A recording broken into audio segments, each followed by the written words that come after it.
Social মিডিয়ায় উস্কানিমূলক post করার অভিযোগ, পরমব্রত চট্টোপাধ্যায়ের বিরুদ্ধে পুলিশে অভিযোগ দায়ের করলেন এক আইনজীবী। অভিযোগ দায়ের করা হয়েছে অভিনেত্রী স্বস্তিকা মুখোপাধ্যায়ের বিরুদ্ধেও।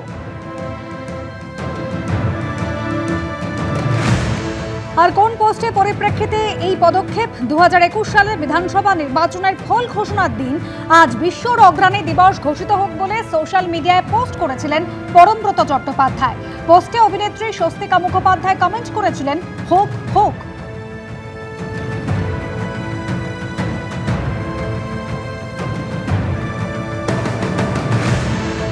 দু 2021 বিধানসভা ভোটের ফল ঘোষণার দিন খুন হয়েছিলেন বিজেপি কর্মী অভিজিৎ সরকার। এই পোস্টে ভোট পরবর্তী সন্ত্রাসে উস্কানি দেওয়া হয়েছে বলে গড়িয়াহাট থানায় অভিযোগ জানিয়েছেন আইনজীবী জয়দীপ সেন। বিজেপি কর্মীর খুন হওয়ার প্রসঙ্গ উঠে এসেছে বিজেপি বিধায়ক তরুণজ্যোতি তিওয়ারির মুখেও।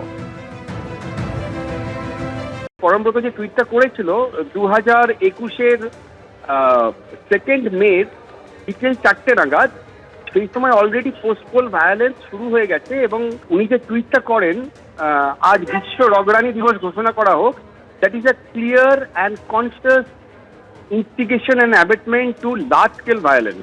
আমার মতে পরমব্রতর টুইটটা directly comes under the offence contemplated under section 107 of IPC. তো পুলিশ চাইলে এখন এদেরকে কাস্টাডিতে নিয়ে ইন্টারোগেট করতে পারে। ওই দিনটা আমাদের মনে আছে, ওই দিন কিভাবে অত্যাচার নেমেছিল মনে আছে, কিভাবে অভিজিৎ খুন হয়েছিল মনে আছে। আমরা বিভিন্ন জায়গা থেকে ভিডিও এবং কলগুলো পাচ্ছিলাম যে আমাদের কার্যকর্তাদের বাড়ি ভাঙা হচ্ছে।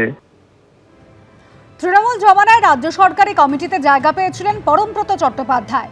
বিধানসভা ভোটের আগে কৃষ্ণনগর দক্ষিণে তৃণমূল প্রার্থীর জনসভায় দেখা গিয়েছিল তাকে, কিন্তু ভোটের ফল বেরোতেই তাঁর সুর বদলেছে। গত বুধবার বিজেপি বিধায়ক এবং অভিনেতা রুদ্রনীল ঘোষের পাশে বসে তৃণমূলকে নিশানা করতে শোনা গিয়েছে তাঁকে।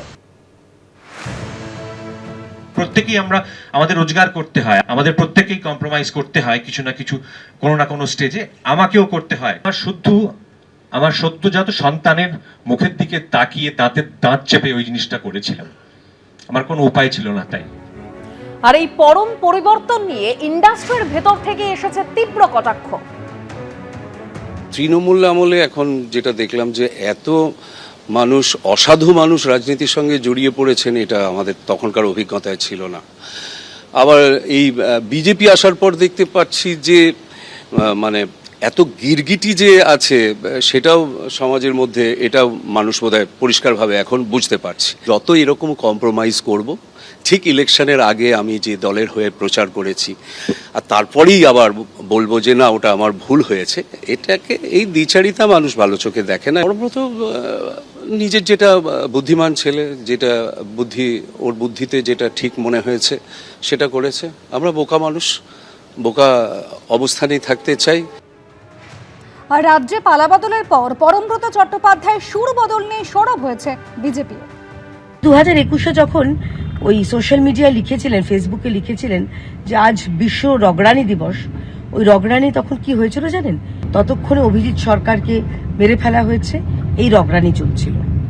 তখন আপনার ছেলে হয়েছিল কিনা আমার জানা নেই।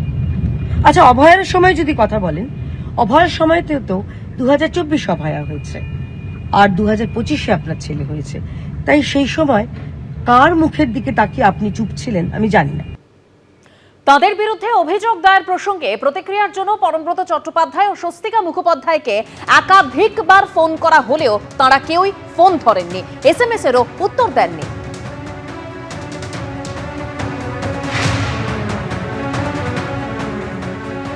পরে খবরে আসছে, রক্ষা কবচ দিয়েও অভিষেক বন্দ্যোপাধ্যায়ের মামলায় কড়া মন্তব্য করল হাইকোর্ট। বৃহস্পতিবার বিচারপতি সৌগত ভট্টাচার্য বলেন, একজন সর্বভারতীয় দলের সাধারণ সম্পাদক যদি এই ধরনের মন্তব্য করেন তাহলে চিন্তা করে দেখুন ভোটের ফল অন্যরকম হলে কি হতো।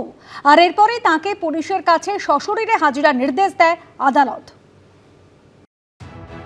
সর্বভারতীয় দলের সাধারণ সম্পাদক যদি এই ধরনের মন্তব্য করেন তাহলে চিন্তা করে দেখুন ভোটের ফল অন্যরকম হলে কি হতো। এই কড়া পর্যবেক্ষণ দিয়ে অভিষেক বন্দ্যোপাধ্যায়কে পুলিশের কাছে সশরীরে হাজিরার নির্দেশ দিল কলকাতা হাইকোর্ট। বিধানসভা ভোটের প্রচারে একাধিকবার হুমকির সুর শোনা গেছে অভিষেক বন্দ্যোপাধ্যায়ের গলায়। এবার আমি নিজে দায়িত্বে থাকব,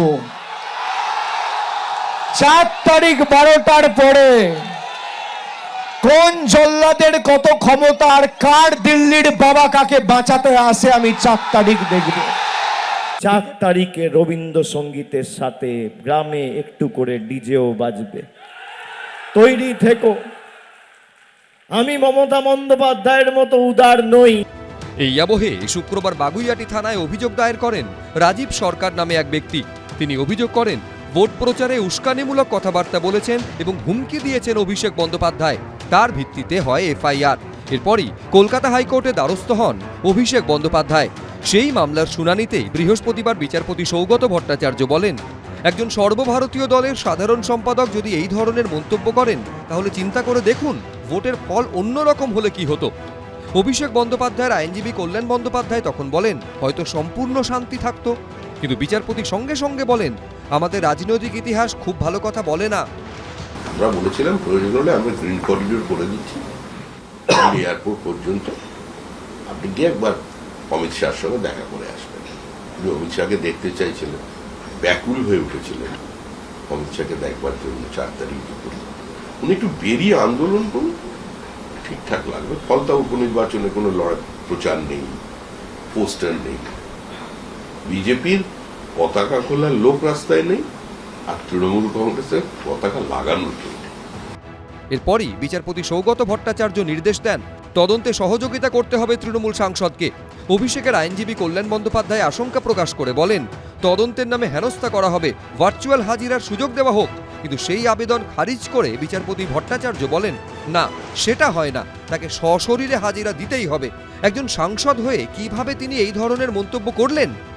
আমরা কোর্টের থেকে প্রোটেকশন চেয়েছিলাম, কারণ আমাদের এটা মনে হচ্ছে এটা রাজনৈতিক উদ্দেশ্য প্রণোদিতভাবেই কমপ্লেনটা করা হয়েছে এবং কোর্ট ওনাকে প্রোটেকশন দিয়েছে যে ওনার এগেন্সটে কোনো কোয়ার্সিভ অ্যাকশন নেওয়া যাবে না, অ্যারেস্ট করা যাবে না। আর ইনভেস্টিগেশন যেমন চলবে, ওনার যা যা পুলিশের যা ওনার থেকে জানার থাকবে সেটা পুলিশ জানতে পারে, কিন্তু নোটিশ দিলে 48 আওয়ার্সে 48 ঘন্টার নোটিশ ওনাকে দিতে হবে এবং তারপরে উনিকে কমপ্লাই করবেন। কলকাতা হাইকোর্ট নির্দেশ দিয়েছে আদালতের নির্দেশ ছাড়া অভিষেক বন্দ্যোপাধ্যায়ের বিরুদ্ধে কড়া পদক্ষেপ করবে না পুলিশ। 30শে জুলাই বা পরবর্তী নির্দেশ না দেওয়া পর্যন্ত বহাল থাকবে রক্ষা কবচ। তবে আদালতের নির্দেশ ছাড়া দেশ ছাড়তে পারবেন না অভিষেক বন্দ্যোপাধ্যায়। অভিষেক বন্দ্যোপাধ্যায়কে ডাকতে হলে 48 ঘন্টা আগে নোটিশ দিতে হবে বলেও নির্দেশ দিয়েছে কলকাতা হাইকোর্ট। এদিকে ক্যানিং পশ্চিমের জয়ী তৃণমূল প্রার্থী পরেশ রাম দাসের বিরুদ্ধেও 30শে জুন পর্যন্ত কোনো কড়া পদক্ষেপ নেওয়া যাবে না বলে নির্দেশ দিয়েছে কলকাতা হাইকোর্ট। তবে তদন্ত চলবে এবং মামলাকারীকে তদন্তে সহযোগিতা করতে হবে বলে নির্দেশ দিয়েছে আদালত। সৌভিক মজুমদার, এবিপি আনন্দ, কলকাতা। এবিপি আনন্দ, এগিয়ে থাকে, এগিয়ে রাখে।